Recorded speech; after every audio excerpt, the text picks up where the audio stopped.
It's springtime here in Quebec, and I thought it'd be nice to go camping for a few days in Grands Jardins, one of my favorite parks in Quebec and really nice in the springtime. The trees are starting to bud and the spring colors are vibrant and beautiful.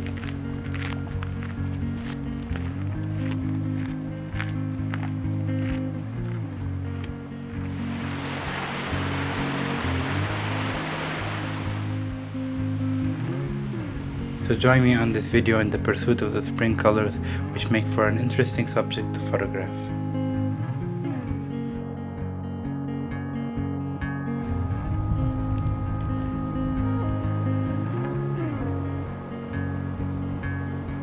As I'm walking, something kind of piqued my interest, and it's kind of backlit from the sun. So I'm just kind of facing the sun directly, and it's backlighting all these small leaves. And in the background there's a mountain it's a granite mountain, so it's pretty much like dark rock, but it's in shadow too, so it's very ominous background. And I think if I get the telephoto lens out and try to get a picture of just zooming in on a detail of the leaves against the black rock, it could be something quite minimal, quite nice, but it could be a dud. But honestly, I like to experiment, and this is kind of what I'm gonna do here. I'm gonna get my telephoto lens out and just kind of frame it, take a quick test shot, see if it's worth to do it before kind of setting up the full thing. Beautiful. Really quite like this picture. It's really, really nice. So I kind of took a few different pictures to kind of hone down my composition, and I quite figured out what I like and the composition that I like. And the thing is, right now the sun is just directly backlighting that leaves, so it's quite harsh light on the leaves. So I'm gonna wait a little bit and try to see if the light's gonna improve and try to photograph that instead. Might maybe move my composition a little bit to the left because there's some branches coming in. It wasn't showing up so much in the picture, but I'm looking at it on a small screen, and maybe I need to perfect my composition just a little bit more. And yeah, so I'm gonna do that right now. I'm gonna perfect my composition, and the light's almost like really close to going behind the mountain, so I think very soon I'm gonna lose the light. It won't necessarily be dark right away, but at least there won't be direct light on the leaves on the trees. I think, yeah, that's much better.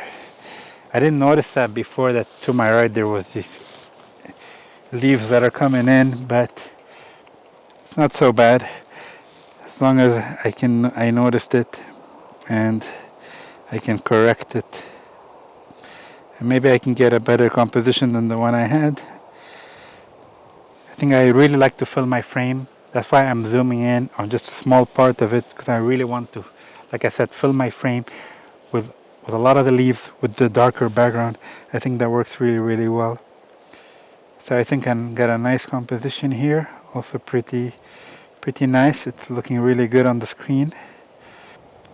Just making sure that I don't clip any of the highlights, because it is backlit, so definitely, like, if you go too bright, it might blow out the highlight. And I just want to make sure I have a good composition and a good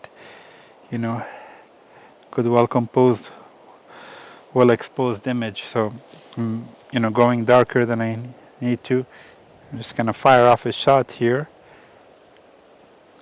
I think that's looking really, really nice. I quite like it, actually. Something really special about it. Very nice. The fact that I'm underexposing it just a little bit to make sure I don't blow out the highlights, making the dark mountain behind it even darker. It's really nice play with light and shadow, and I think that's what photography is. It's pretty much light and shadow. So I'm gonna fire off another shot here just to make sure I have another one.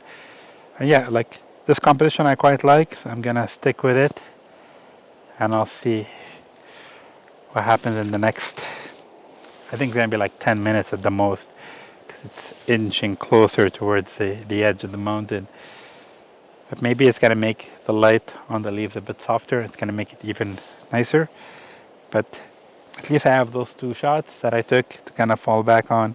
I'm happy to get one great photo from a day out taking pictures rather than 100 okay ones. I think it's okay sometimes to feel the pressure to want to see everything, and I always kind of feel guilty if I didn't try it as much as I can. But we're not here to kind of run around like crazy. I think find a good subject, photograph it in the best light, perfect your composition, perfect your exposure, and try to get the best picture you can. I think there's nothing you can ask more than that. I think that's be a good lesson to consider in kind of landscape photography. And yeah, it's not about quantity. I think it's more than quality than anything. Let's take one more. This might be the last one with the light is just softer, but I might like the ones from earlier. But it's good to have them in the bag and just take a lot more pictures of the same thing, even though it's repetitive, and just kind of go through them. And because even just kind of zooming through them, I can see quite a difference in the light. Yeah, it's almost going down behind the mountain. You can see it. I'm gonna pretty much lose the light quite soon. Next few minutes, it's gonna happen. Yeah. Take one more here. I think when I lose the light, I have to compensate my exposure to make sure I get a good exposed image.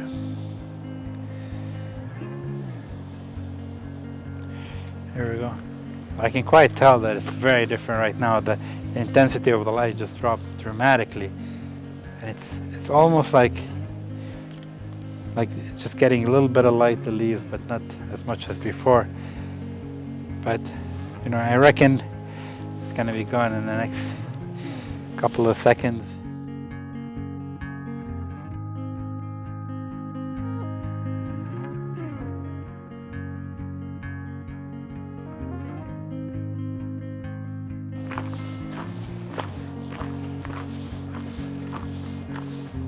It just seems like the light's really nice over here too. It seems like kind of similar to what I was shooting earlier. So I think it might be just wise to kind of quit while ahead.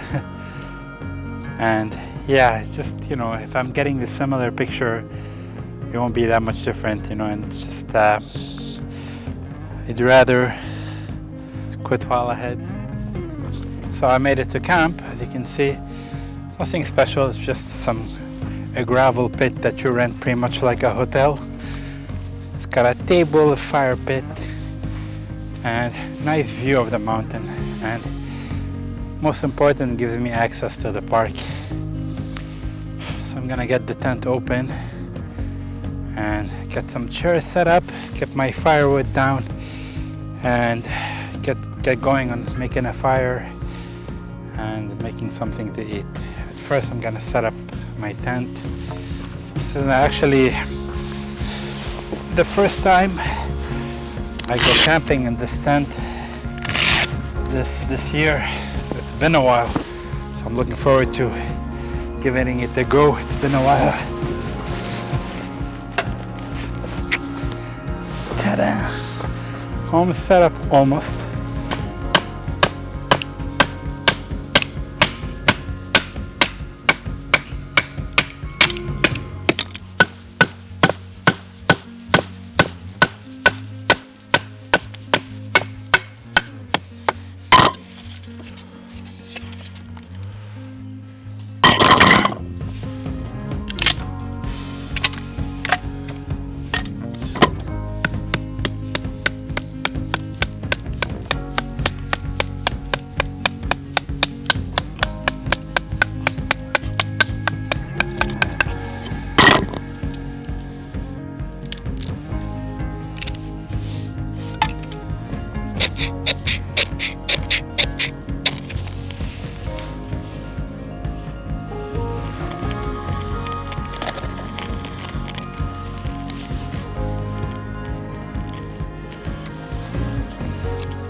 It's starting to get cold, I can feel it.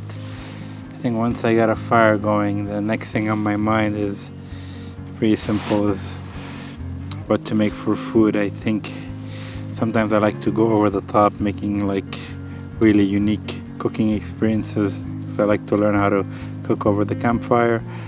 But I think for this trip I brought just simple stuff. It's gonna be a lot of grilling. I think for tonight I'm just gonna make probably some steak, maybe potatoes on the fire, and maybe some corn. I throw one cob of corn on the fire so I can, I can snack on that. And definitely brought some beer. I think a beer would be nice to have. Usually I don't like to drink a lot on these trips, but I couldn't resist bringing some beer, but I left the whiskey at home.